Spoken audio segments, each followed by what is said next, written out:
오늘 우리가 함께 나눌 말씀 요한계시록 11장 19절입니다. 우리 함께 한 목소리로 봉독하시겠습니다. 이에 하늘에 있는 하나님의 성전이 열리니 성전 안에 하나님의 언약궤가 보이며 또 번개와 음성들과 뇌성과 지진과 큰 우박이 있더라. 아멘. 우리 지난 시간에 하나님의 언약에 관해서 공부를 했죠. 인류 역사의 종말은 하나님의 언약의 완성이다 라는 것을 보여주기 위해서 11장 19절에서 하늘 성전에 있는 하나님의 언약궤를 보여주는 것이라고 제가 설명을 해드렸습니다. 그리고 마지막 최후의 심판인 대접재앙을 기술하기 전에 12장, 13장, 14장에서 그 하나님의 언약의 내용에 관해 요약하여 설명하고 있는 것이라고 제가 아울러 말씀을 드렸어요. 왜 우리에게 하나님의 언약이 필요하게 되었다고 제가 말씀드렸습니까? 우리가 죄를 지었기 때문에, 죄를 짓고 타락했기 때문이죠. 우리는 그 죄로 인해서 모두 죽어야만 하는 그런 존재들이지만 하나님께서 창세전에 택하신 그분의 백성들에게 너희는 나의 백성이 되고 나는 너희의 하나님이 될 것이다 라고 약속하신 것이 바로 하나님의 언약이다 라고 제가 말씀드렸어요. 하나님은 신실하신 분이시고 전지전능하신 분입니다. 그렇기 때문에 하나님은 그분이 하신 약속은 반드시 지키셔야 돼요. 그죠? faithful 하시단 말이에요. omnipotence, omnipresence, omniscience 하신 하나님이기 때문에 그분이 하신 약속은 반드시 지켜져야만 된다고요. 성경에는 모두 54,000개의 하나님의 약속이 등장합니다. 금방 떠오르는 거 한번 이야기해 보세요. 뭐가 있죠? 구하라 너에게 주실 것이요 두드려라 열릴 것이다. 저를 믿는 자마다 멸망치 않고 영생을 주실 것이다. 볼지어다 내가 세상 끝날까지 항상 너희와 함께하리라. 두려워 말라 놀라지 말라. 내가 너를 도와주리라. 내가 너를 굳세게 하리라. 내가 나의 의로운 손으로 너를 붙들리라. 무엇이든지 내 이름으로 구하면 내가 반드시 이루리라. 참 좋은 약속들이에요. 성경에 이렇게 수많은 하나님의 약속이 있어요. 그 수많은 하나님의 약속들은 전부 너희는 나의 백성이 되고 나는 너희의 하나님이 될 것이다 라는 그 최종적인 하나님의 언약, 그리로 전부 수렴되는 거예요. 그 언약을 성취하기 위한 약속들이에요. 그 54,000개의 약속들은. 이건 굉장히 중요한 정의예요. 그런데 우리가 신앙생활을 하다 보면 그렇게 신실하시고 전능하신 하나님의 약속이 전혀 나와는 상관없이 느껴질 때가 너무나 많죠. 내가 너무 힘들고 내가 너무 고통스럽고 내가 너무 외롭고 그럴 때에 그 하나님의 약속을 근거로 하나님 앞에 열심히 매달리는데 하나님께서 침묵하시는 때가 얼마나 많아요. 갓 예수를 믿었을 때는 기도를 하면 잊어버린 지갑도 막 나오고 없던 택시도 막 오고 그래요. 그런 경험 해보신 적 있으시죠? 근데 신앙의 연륜이 더해가면서 하나님께서 오히려 나를 멀리 하시는 것 같은 느낌을 받을 때가 많아요. 그럴 때면 너무 답답하죠. 심지어 내가 정말 구원받은 사람이 맞나 싶을 정도로 하나님이 원망스러울 때가 왕왕 있습니다. 그런데 성경을 잘 보시면 우리 신앙의 선배들이 전부 그러한 하나님의 침묵을 경험했다는 것을 아실 수 있습니다. 시편 13편 1절로 가보겠습니다. 여호와여 어느 때까지니이까 나를 영영히 잊으시나이까? 주의 얼굴을 나에게서 언제까지 숨기시겠나이까? 내가 나의 영혼에 경영하고 종일토록 마음에 근심하기를 어느 때까지 하오며 내 원수가 나를 쳐서 자긍하기를 어느 때까지 하리이까? 여호와 내 하나님이여 나를 생각하사 응답하시고 나의 눈을 밝히소서. 두렵건대 내가 사망의 잠을 잘까 하오며 두렵건대 나의 원수가 이르기를 내가 저를 이겼다 할까 하오며 내가 요동될 때에 나의 대적들이 기뻐할까 하나이다. 이 시는 다윗이 골리앗을 물리친 후에 사울의 질투에 쫓겨다니면서 온갖 고생을 다 할 때 쓴 시예요. 그는 사울에게 쫓겨다니면서 적국인 블레셋으로 도망가야 했어요. 그 정도로 곤란한 지경에 처해 있었다고요. 그리고 거기서 미친 짓까지 해야 됐습니다. 성경에 보면 다윗이 거기서 침을 질질 흘리고 문을 머리로 막 박고 그렇게 미친 짓을 해서 겨우 블레셋 사람들의 칼을 모면했다라는 대목들이 나온단 말이에요. 그리고 다윗은 아들 압살롬에게 쫓겨서 맨발로 도망을 했던 사람이에요. 그런데도 하나님은 왜 다윗이 그런 고통을 겪어야 하는지 한마디도 이야기해 주지 않으셨어요. 그리고 거기서 꺼내주지도 않으셨고 위로해주지도 않으셨습니다. 소년 시절에는 물맷돌 5개로 2m가 넘는 거인을 쓰러뜨릴 수 있는 힘과 용기를 주셨던 분이에요. 그런데 그 다윗에게 왜 하나님은 그렇게 오랫동안 침묵을 하셨을까? 다윗은 이미 기름 부음을 받은 사람이었고 하나님이 보시기에 하나님 마음에 합한 사람이었어요. 사도행전 13장 22절 보세요. 다윗을 왕으로 세우시고 증거하여 가라사대 내가 이새의 아들 다윗을 만나니 내 마음에 합한 사람이라 내 뜻을 다 이루게 하리라 하시더니 하나님이 이렇게 어떤 사람을 평가해 놓으신 적이 한 번도 없어요. 다윗은 그렇게 훌륭한 사람이었어요. 그런데 왜 그렇게 다윗의 인생 속에서 하나님은 침묵하셨을까? 왜 하나님은 그렇게 이쁘고 사랑스러운 당신의 자녀가 그렇게 고통을 당하고 있는데 침묵을 하실까? 내가 너를 도와줄 것이다. 내가 영원히 너와 함께 하실 것이다 라는 그 약속은 다 어디 간 건가? 왜 하나님은 약속을 지키지 않는 것처럼 보이는 걸까? 욥도 마찬가지죠. 욥은 하나님이 보시기에 정말 훌륭한 신앙인이었어요. 욥기 1장 1절 보시면 우스 땅에 욥이라 이름하는 사람이 있었는데 그 사람은 순전하고 정직하여 하나님을 경외하며 악에서 떠난 자더라. 8절 보시면 여호와께서 사단에게 이르시되 내가 내 종 욥을 유의하여 보았느냐? 그와 같이 순전하고 정직하여 하나님을 경외하며 악에서 떠난 자가 세상에 없느니라. 하나님이 욥을 이렇게 평가해 놓으셨다고요. 그런데 욥은 엄청난 고난 속으로 던져져요. 그 가운데서 하나님은 38장 동안 한 번도 욥에게 안 나타나세요. 한마디도 안 하세요. 위로는커녕 그 고난의 이유도 말씀해 주지 않으신단 말이에요. 욥기 23장 8절 보세요. 그런데 내가 앞으로 가도 그가 아니 계시고 뒤로 가도 보이지 아니하며 그가 왼편에서 일하시나 내가 만날 수 없고 그가 오른편으로 돌이키시나 배울 수 없구나. 모세에게는 어떻게 하셨나요? 모세가 애굽에서 도망 나와서 미디안 땅에서 40년간 처가살이를 하죠. 자존심, 성질 다 죽은 거예요. 그의 나이가 80이었어요. 시편 90편 모세가 쓴 시편을 보면 인생이 길어야 70, 강건해야 80이라고 했어요. 수명이 강건해야 80이었던 시절에 그 사람 나이가 80이었단 말이에요. 이제 죽을 날이 가까워 온 거예요. 그때까지 하나님은 모세에게 한 번도 안 나타나셨어요. 침묵하셨단 말이에요. 그를 위로해 주지 않으셨어요.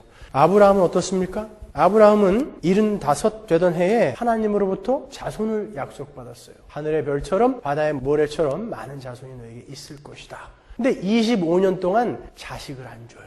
준다 그랬으면 바로 그 다음 해에 주면 좀 좋아요. 왜 기다리게 하실까요? 왜 인내하게 하시죠? 사라에게 자식을 주마 하면서도 내년 봄에 줄게 그런다고요. 그냥 당장 주시면 좋잖아요. 왜 우리에게 이런 기다림과 인내와 시간을 요구하시는 걸까요? 하나님은 왜 요셉이 그토록 힘이 들 때에 하나님은 그에게 침묵하셨습니까? 그가 형들에게 팔려갈 때 그리고 억울하게 감옥살이를 할 때 수년 동안 하나님은 그에게 침묵하셨습니다. 요셉이 거기에서 하나님 나 여기서 좀 나가게 해주세요. 난 너무 억울해요. 그렇게 기도하지 않았을까요? 근데 왜 하나님은 거기에 응답하지 않고 수년 동안 감옥에 처박아 두셨을까요? 하나님은 엘리야에게도 침묵하신 적이 있죠. 엘리야는 그 하나님의 침묵이 얼마나 견디기 힘들었으면 하나님 내가 하나님을 향하여 열심히 특심인 사람입니다.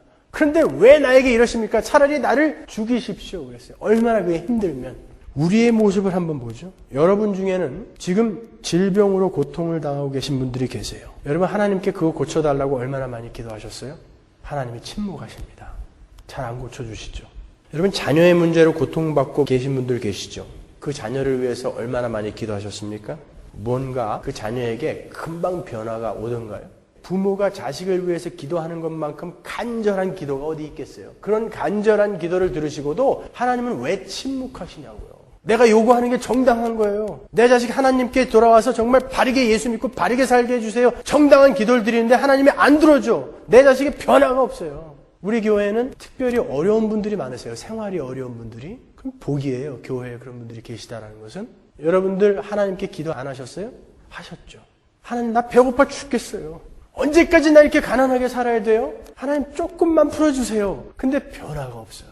그런 분들을 제가 많이 봐요. 제가 가슴이 아프죠. 목사니까요. 하나님이 침묵하세요. 왜 하나님은 그렇게 빨리빨리 대답해 주지 않으실까요? 왜 그렇게 하나님의 자녀들에게 긴 터널을 통과하게 하실까요? 왜 이렇게 답답하게 침묵하십니까? 하나님은 분명 성경에 54,000가지의 약속을 해 놓으셨으면서 왜 그 약속을 외면하시는 것처럼 우리를 답답하게 만드실까요? 우리가 좀 전에 언급한 것처럼 그 모든 하나님의 약속들이 전부 어디로 수렴되는 것인가를 정확하게 인식하고 있지 않으면 우리는 계속해서 그렇게 답답할 수밖에 없는 거예요. 그리고 하나님은 약속을 밥 먹듯이 어기시는 분이라고 원망을 할 수밖에 없는 것입니다. 그 모든 하나님의 약속은 어디로 수렴되는 거라고 그랬습니까? 너는 내 백성이 되고 나는 너의 하나님, 너의 아버지가 될 것이다 라는 그 언약을 향한 약속들이란 말이에요. 그러니까 우리가 목적지를 잘못 설정하고 있으면, 내가 나의 소원 성취를 나의 목적으로 설정하고 있으면 하나님을 계속 원망할 수밖에 없는 거예요. 그러나 그 하나님의 침묵이, 그 기다림이, 인내의 시간이 하나님이 나를 하나님의 백성으로 만들고 그분이 나의 아버지가 되기 위한 그러한 과정이다라고 우리가 안다면, 확실하게 인식하고 있다면, 그것은 원망의 시간이 아니죠. 어두움의 시간이 아닌 거예요. 그 최종적인 언약을 염두에 두지 않고 지엽적인 약속들만을 우리 임의대로 해석을 하게 될 때 우리는 자칫 하나님은 약속도 안 지키시는 분, 이렇게 오해할 수 있는 것입니다. 하나님은 신실하신 분이에요. 하나님은 전능하신 분이에요. 하나님은 그분의 모든 약속을 확실하게 지키십니다. 하나님께서 우리의 삶 속에서 침묵을 하시는 것은 우리가 그렇게 인식을 하는 것뿐이지, 하나님은 지금 그 하나님의 언약을 성실하게 이행하고 계시는 거예요. 어떻게 해요? 우리를 하나님의 백성으로 열심히 만들어가고 계신 거예요. 그게 바로 하나님의 침묵이에요. 그러면 구체적으로 하나님은 우리의 어떤 유익을 위해 침묵을 하시는가? 여러분, 믿음이라는 게 뭐죠? 하나님의 백성들이 반드시 갖고 있어야 할 믿음, 성숙되어져야 할 믿음. 이 믿음이 뭐예요? 보이지 않는 존재, 보이지 않는 하나님을 신뢰하고 의뢰하는 거예요. 나를 그분께 맡기는 거, 보이지 않는 분에게 나를 맡기는 거. 그 믿음을 소유한 사람을 하나님의 백성이라고 그러죠. 바로 그 믿음이 진짜인지 가짜인지 알아볼 수 있는 시금석이 바로 시간이에요. 기다림이에요. 인내예요. 내가 가진 믿음이 진짜인가 가짜인가, 그것을 시금해 볼 수 있는 것이 바로 그 하나님의 침묵의 시간이에요. 제가 아는 전도사님이 미국에 입양이 되신 분이에요. 그분이 4살 때 미국에 입양이 되셨어요. 한국에서 하루는 엄마가 놀이공원에 데리고 가셨대요. 아이스크림을 하나 사주고 벤치에 앉혀놓고 엄마 화장실 갔다 올게, 그리고선 엄마가 안 오신 거예요. 그 자리에서 이제 보호소로 옮겨졌고 미국으로 이제 입양이 된 거죠. 여기에서 그 전도사님을 입양한 양 어머님은 백인 할머니셨는데 참 좋으신 분이었대요. 친자식 이상으로 자기를 키워주셨어요. 너무너무나 그분과 사는 시간들이 행복했다 그래요. 근데 9살 되던 해에 그 어머님하고 같이 디즈니랜드에 놀러 가셨대요. 근데 그 어머님이 한국에서의 그 친어머니와 똑같이 그 전도사님을 벤치에 앉혀놓고 화장실에 갔다 온다고 가서 안 오시는 거예요. 그래서 이 전도사님이 전에 상처가 한번 있었으니까 곧 이 어머니도 나를 버리셨구나 라고 생각을 했다는 거죠. 1시간이 지나고 2시간이 지났는데도 엄마가 안 왔어요. 그래서 이 전도사님이 거기서 기다리면서 자기의 마음속에 그 두 어머니를 떠올렸대요. 그리고 사람 죽었을 때 입는 베옷 있죠? 그것을 입혀놓고 몽둥이로 계속 두들겨 패는 그런 상상을 하면서 기다렸다는 거예요. 마음이 아팠으니까. 그렇게 버릴 거면 갔다가 오겠다는 약속이나 하지 말지, 왜 어른들은 그렇게 약속을 초해같이 버릴까? 굉장히 분노했다는 거죠. 근데 점점 지난 5년간 자기를 거두어주고 자기에게 그토록 헌신적으로 대해주었던 양어머니가 자기를 버렸다는 것이 도저히 믿겨지지 않더라는 거예요. 지난 5년간의 양어머니와의 행복했던 시간들을 하나하나 떠올리면서 그 전도사님은, 아니야, 이 어머니는 꼭 올 거야. 우리 친엄마와는 달리 이 어머니는 꼭 올 거야. 무슨 사정이 있을 거야. 절대로 이 엄마는 나를 버리지 않을 거야. 나를 버릴 거면 한국에서 나를 여기까지 데려오지 않았을 거야. 이런 믿음이 생기더라는 거죠. 그래서 기다렸대요. 그때 그 전도사님이, 아, 나는 진짜 이 엄마를 믿고 사랑하고 있구나라는 것을 깨달았대요. 근데 2시간 후에 정말 그 엄마가 오신 거예요. 911 앰뷸런스를 타고 온 거예요. 이 연로하신 어머니가, 그 디즈니랜드가 좀 넓어요. 근데 얘를 데리고서 다 구경시켜 주려고 거길 다니시다가 졸도를 하신 거예요. 그래서 앰뷸런스에 실려 가셨다가 정신이 들자마자 다시 달려오신 거예요. 그 전도사님이 엄마를 보고 그랬대요. Mom, I know you're coming. 하나님은 우리에게 그 대답 듣고 싶으신 거예요. 그 침묵 속에서 I know you're coming. 하나님이 그 침묵 속에서 너 정말 나 믿고 있니? 이러한 상황 속에서도 내가 나의 약속을 어김없이 지켜낼 것이라는 것을 너 진짜 믿니? 너 나의 인격과 나의 성품을, 내가 누구인지 정말 알고 있니? 그걸 알아야 그런 사람만이 기다릴 수 있으니까 너 정말 나를 아니? 물어보시는 거예요. 침묵하는 시간 동안에.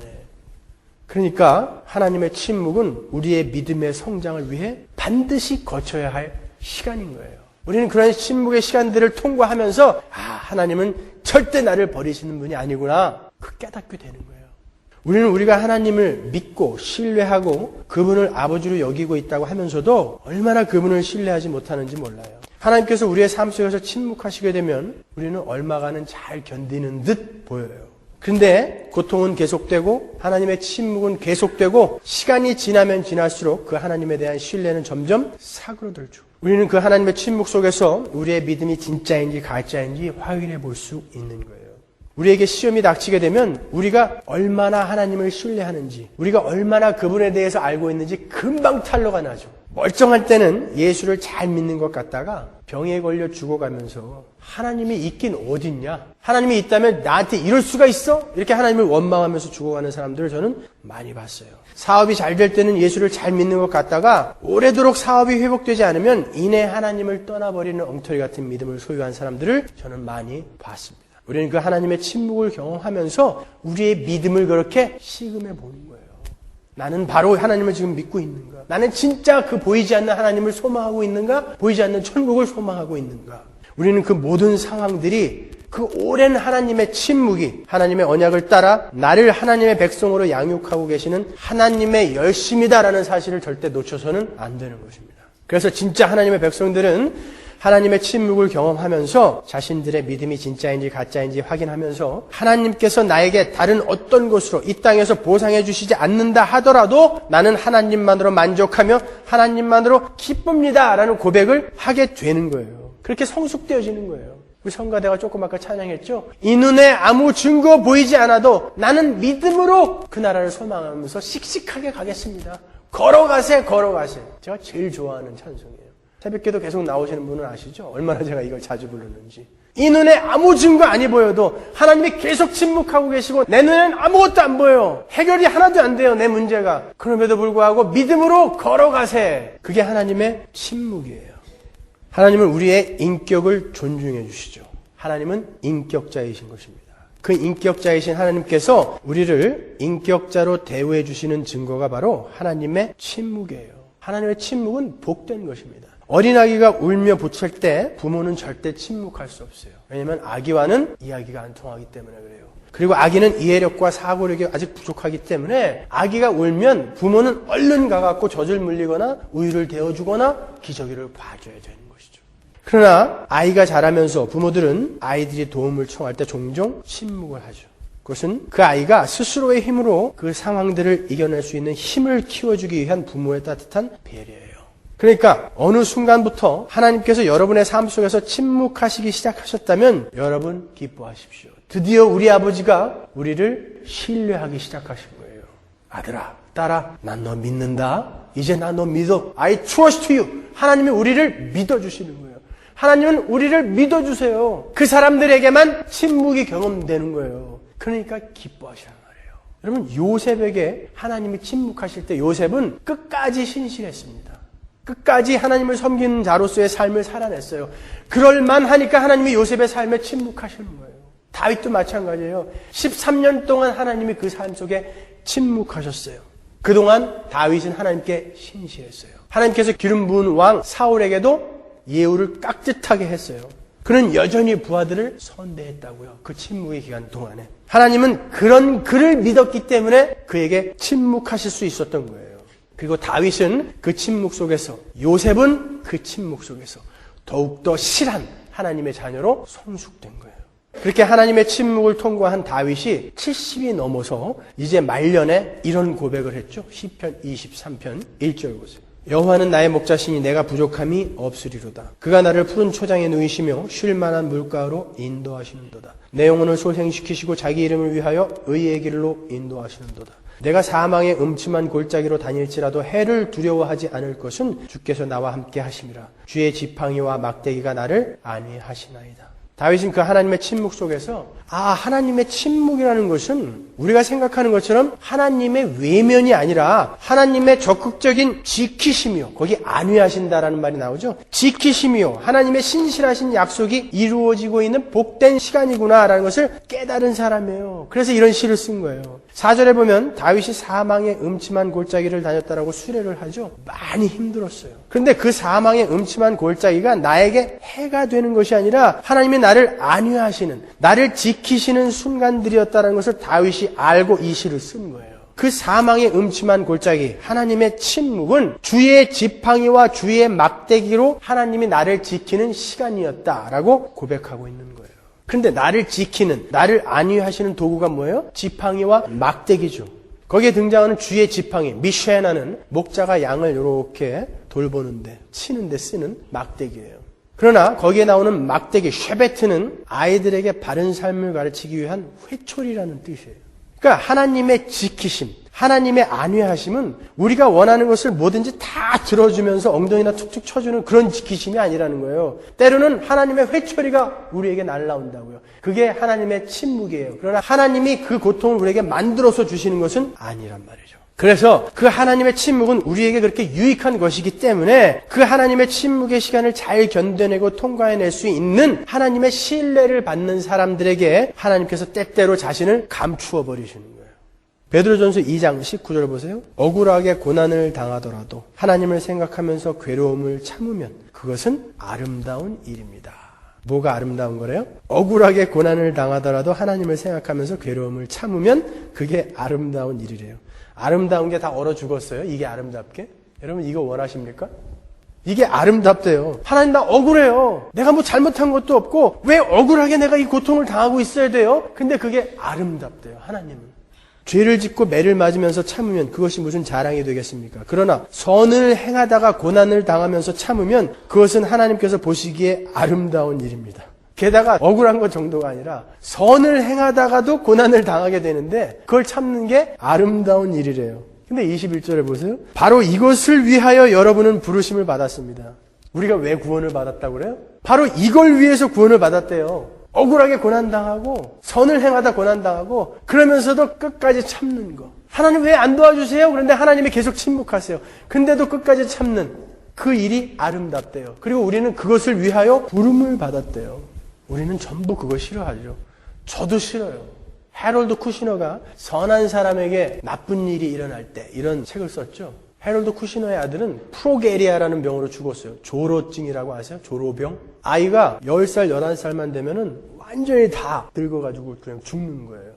그 해롤드 쿠시너가 나는 이 고난의 시간을 통과하면서 사려 깊고 영적으로 민감하고 동정심 많은 목회자로 성장했다. 그 시간들이 나에게 도움이 되었고 유익이 되었다는 거예요. 그러나 내 아이가 다시 살아나서 건강하게 나와 함께 지낼 수 있다면 나는 나의 그 모든 장점과 미덕을 다 포기할 수 있다. 이게 우리의 마음이죠. 누가 고난을 당하고 싶어요?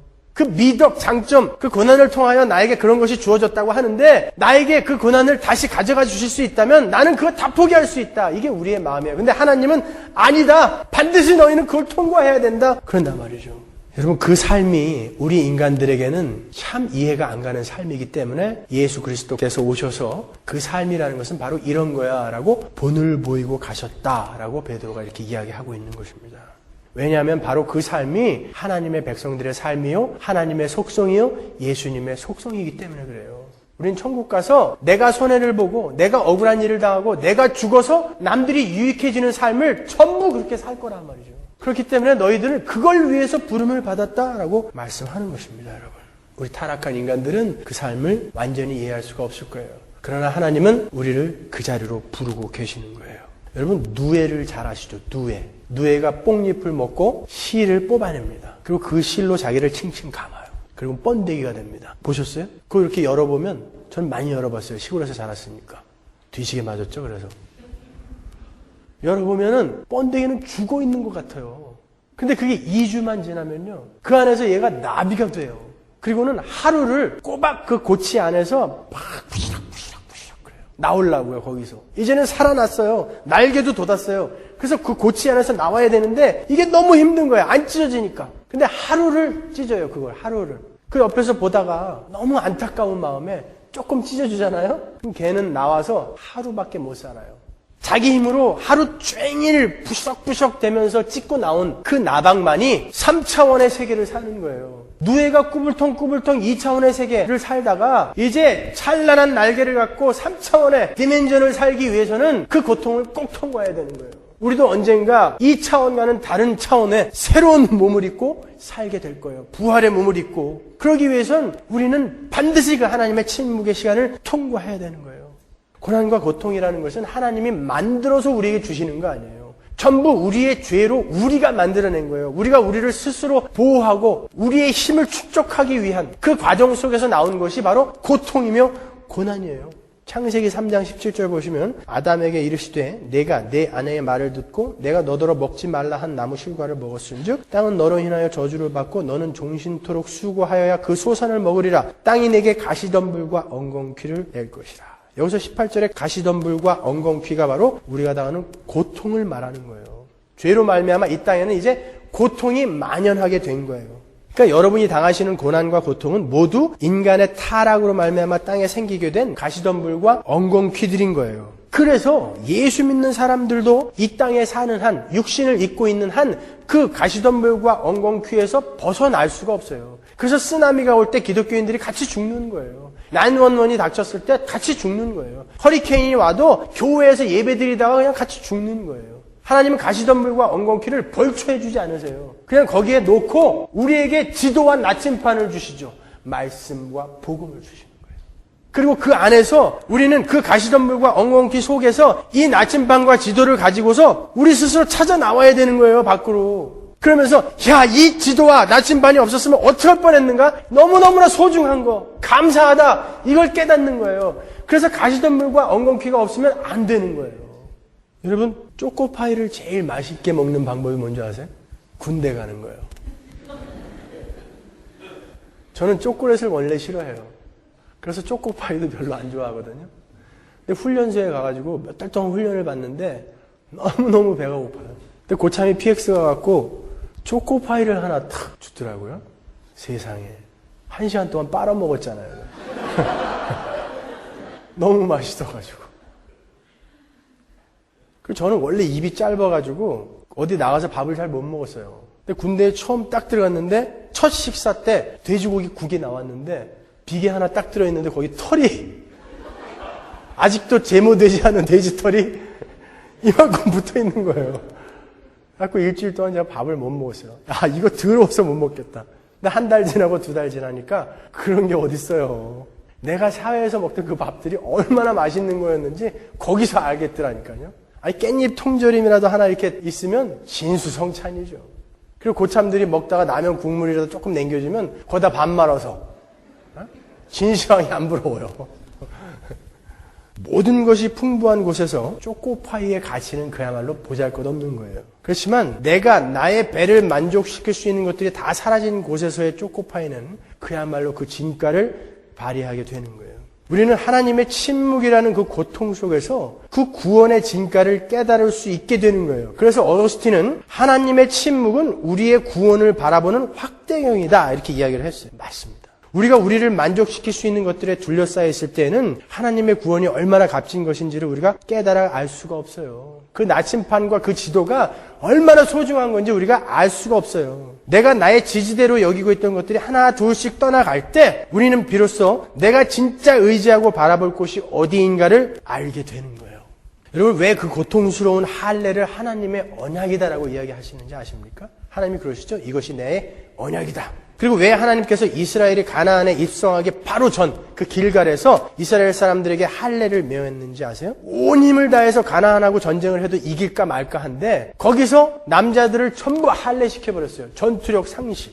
그것은 하나님의 나라를 상징하는 그 가나안에 들어가기 위해서는 하나님의 백성들, 그 이스라엘은 뭔가 꼭 해야 할 일이 있다는 것을 상징적으로 보여주는 거예요. 그 첫 번째 의미가 뭐라고 그랬습니까? 제가 여러 번 설명해 드렸죠. 하나님의 백성들은 인간의 생식 능력에 의해서 탄생하는 것이 아니다라는 것이 첫 번째 의미라고 그랬죠. 또 한 가지 중요한 의미가 있죠. 뭐라고 그랬습니까? 고대 시대의 남자의 생식기는 그 사람의 전 존재를 가리키는 거예요.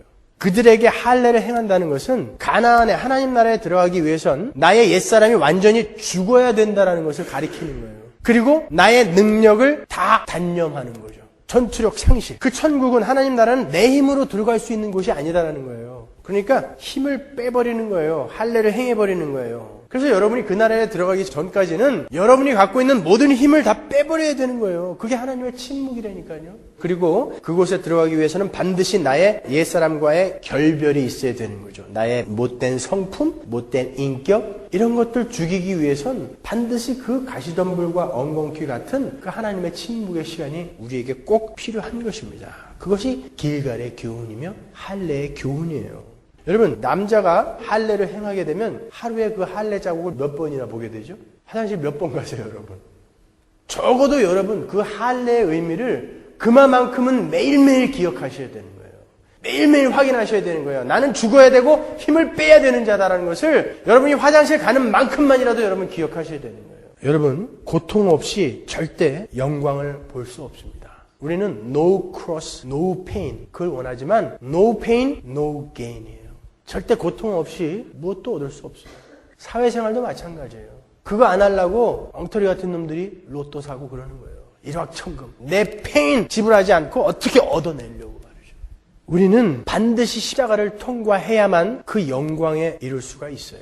그래서 예수님께서 이 땅에서 십자가를 지러 가시면서 인자가 이제 영광을 얻을 때가 왔다라고 말씀하신 거예요. 그걸 영광이라고 말씀하신다고요. 여러분, 나만 그런 고통 속에 내던져져 있다고 생각하지 마세요. 우리는 전부 그 십자가를 통과해야 되는 사람들이에요. 나에게만 하나님께서 침묵하신다고 오해하지 마세요.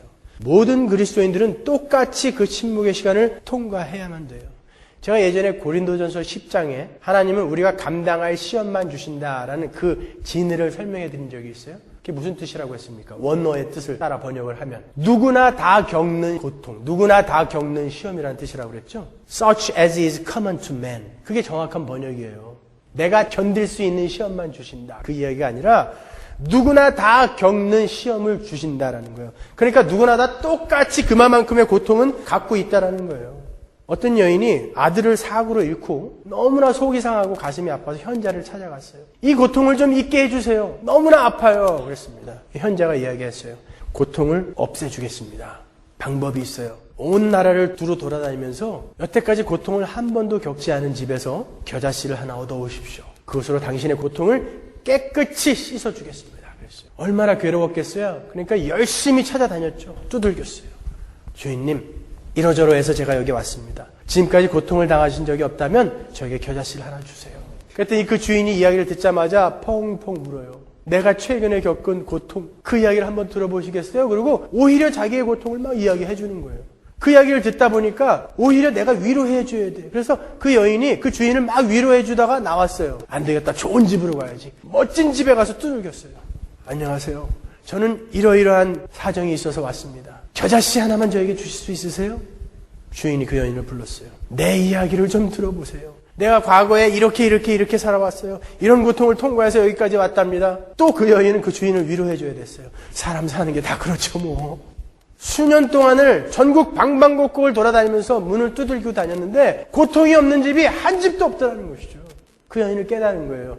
아, 나만 이렇게 고통 속에 던져지는 것이 아니구나. 많은 사람들이 전부 그만한 고통 속에 던져져 있구나. 모든 인간들이 가시덤불과 엉겅퀴 속에 다 던져져 있어요.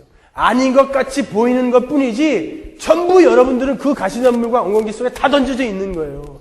돈이 많다고 고통이 없어요? 잘생겼다고 고통이 없어요? 많이 배웠다고 고통이 없습니까? 모두 다 그 가시덤불과 엉겅퀴 속에 던져져 있는데 나에게는 나침판과 지도가 주어져 있는 거예요. 거기에서 여러분은 위로를 받으셔야 되는 거예요. 그래서 나는 이렇게 소중한 걸 소유하고 있다. 이게 없는 저 사람들은 어떡하냐. 오히려 그 사람들을 불쌍히 여겨주시는 여러분이 되셔야 되는 거예요. 그래서 하나님께서 여러분의 삶에 그렇게 침묵하시는 거예요. 다시 한번 말씀드리지만 여러분이 그 하나님의 침묵을 경험하고 있다는 것은 하나님이 지금 여러분을 trust, 신뢰하고 있다는 증거예요. 그러니까 오히려 기뻐하세요. 여러분, 제가 여러분에게 드리는 이러한 말씀들은 저의 요구를, 저의 생각을 여러분에게 어떻게 해서든지 관철시키려고 강요하는 거 아니에요. 저는 성경에 나오는 말씀, 하나님의 요구를 여러분들에게 전달해 드리는 거예요. 아니, 여러분들에게 전달하기 전에 먼저 저는 저에게 그것을 설교한다고요. 어떤 분들이 그렇게 설교하는 당신은 그렇게 살고 있습니까? 이렇게 묻는다고 그래요. 지난주에 신장로님 오셔가지고 어떤 자바에서 제 설교를 들으시는 분이 그 김 목사님은 진짜 자기가 설교하는 대로 그렇게 산대요? 이렇게 물어봐 달라고 그랬대요. 여러분도 궁금하시죠? 당신 맨날 그렇게 소리 지르는데 당신은 진짜 그렇게 삽니까? 지금 웃는 사람들 빨리 이름 적어주세요. 아니요. 저도 그렇게 못 살아요. 제가 무슨 예수님입니까? 제가 설교한 대로 살게? 그래서 괴로워요. 어떤 때는 마음속에서 끊이지 않고 솟구쳐 올라오는 그런 욕심과 어두운 생각들 때문에 제가 사무실에 앉아있다가 갖고 있던 펜으로 제 허벅지를 그냥 그 자리에서 팍 꽂은 적이 있어요. 너 도대체 네가 목사 맞냐? 네가 신앙인이 맞냐? 이렇게 저를 나무라면서 그냥 제 허벅지에다 팍 꽂은 적이 있어요. 저도 못 이기겠어요. 안 돼요. 저도요. 괴로워요. 그렇게. 여러분 제가 왜 가끔 열흘씩 금식하는지 아세요? 뭐 대단한 소원이 있어서 금식하는 거 아니에요. 목회를 하다 보면 욕심이 자꾸 생겨요. 저는 먹는 걸 너무 좋아하기 때문에 밥을 굶으면 밥 생각밖에 못해요. 그래서 딴 생각 안 하려고 밥 굶는 거예요. 뭐 대단한 거 하는 줄 아셨죠? 정말이에요. 저는 밥을 굶으면 딴 생각을 못해요. 배가 고파서. 그래서 금식하는 거예요. 그만큼 신앙생활 하는 건 힘들어요. 그래도 이렇게 설교를 해놓고 누군가가 그렇게 사는 모습을 보여주지 않으면 안 되지 않는가, 그런 마음에 열심히 싸워봐요. 정말 제가 할 수 있는 만큼 열심히 싸워봐요. 자주 쓰러지죠. 저도요. 하나님은 제가 그렇게 약한 사람이기 때문에 저를 목사를 시키신 거예요. 저는 예전에 마음이 그냥 답답하고 너무 외롭고 그러면 정말 가까운 사람 몇 명 모아갖고 석쇠에다가 돼지고기 구워갖고 소주 한 잔 먹으면서 밤새 이야기하면 그게 풀리곤 했어요. 근데 요즘도 가끔 그런 생각이 들어요. 얼마나 힘든지, 예수 믿는 게 얼마나 힘든지, 정말 가까운 사람들, 마음 통하는 사람들 모아갖고 심탄회하게 돼지 껍데기에 소주 한 잔 했으면 좋겠다. 제가 목사가 아니었으면 어떻게 했을까요? 우리 교회도 몇몇 주당 출신들 있잖아요. 그분들 꼬셔서 벌써 나갔을 거예요. 그래서 하나님이 저를 목사 시켜놓은 거예요. 여러분은 목사 안 돼도 그 정도는 해결할 수 있으니까 그냥 이렇게 놔두신 거고요. 그러니까 여러분은 저보다 더 열심히 싸우셔야 돼요. 더 훌륭한 분들이니까. 허벅지에 펜 꽂으셔야 돼요. 여러분도요. 안 되면 다음 주에 또 전부 그냥 쩔뚝쩔뚝하고 싸우셔야 되는 거예요. 여러분은 저보다 더 열심히 싸우셔야 돼요. 저는 예수를 믿고 오히려 눈물이 많아졌어요. 제가 왜 이렇게 우는 줄 아세요? 사무실에 하루에 14시간, 16시간 제가 앉아있는데 많은 시간 혼자 앉아갖고 울어요. 외롭고 심심해서 우는 거 아니고 왜 이렇게 안 변하나, 그것 때문에 울어요. 여러분도 많이 우셔야 돼요. 여러분의 모습을 바라보시면서 여러분 많이 우셔야 돼요. 여러분 제가 저의 설교처럼 살고 있는지 아닌지가 왜 궁금하세요?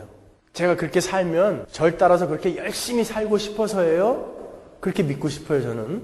아니면 저 사람도 그렇게 못 살고 있을 거야. 자기는 해보지도 않고 먼저 자포자기 하고선 저 사람도 그렇게 못 살 거야. 그런 동지를 구하고 싶은 마음에서 제가 어떻게 살고 있는지 그게 궁금하신 거예요.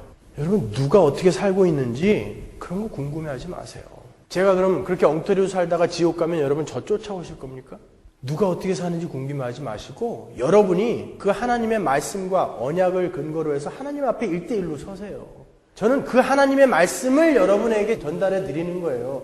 여러분 내가 이렇게 살고 있으니까 여러분 나를 따라서 그렇게 살아주십시오가 아니라 하나님의 요구를 여러분에게 전달하는 거예요. 그리고 저도 그 요구를 따라서 한 발 한 발 허벅지를 찍으면서 가보는 거예요.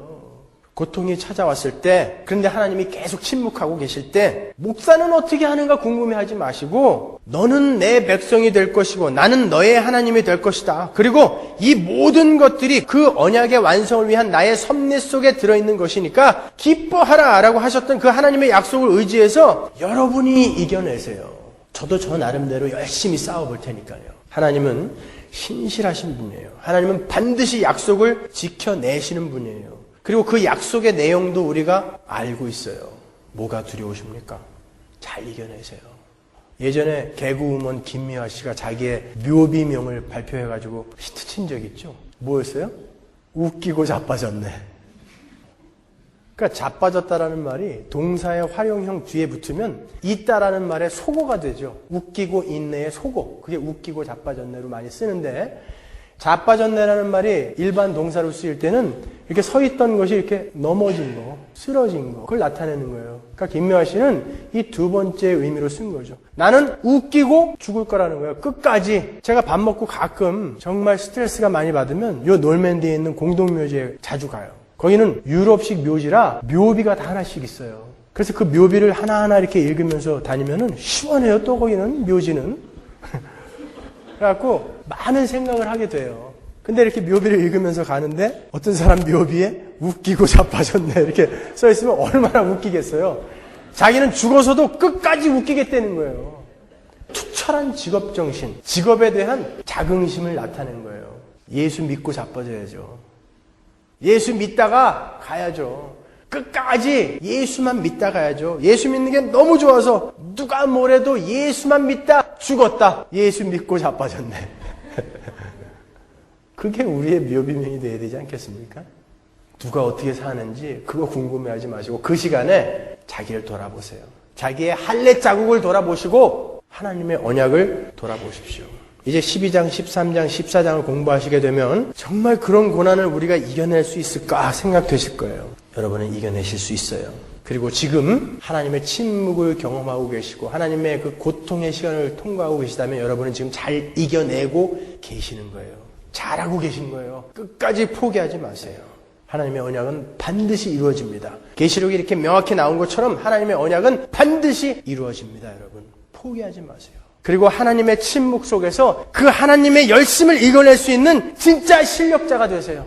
하나님이 신뢰할 수 있는 I trust you 이렇게 말씀해 주실 수 있는 진짜 실력자들이 되십시오. 기도하겠습니다.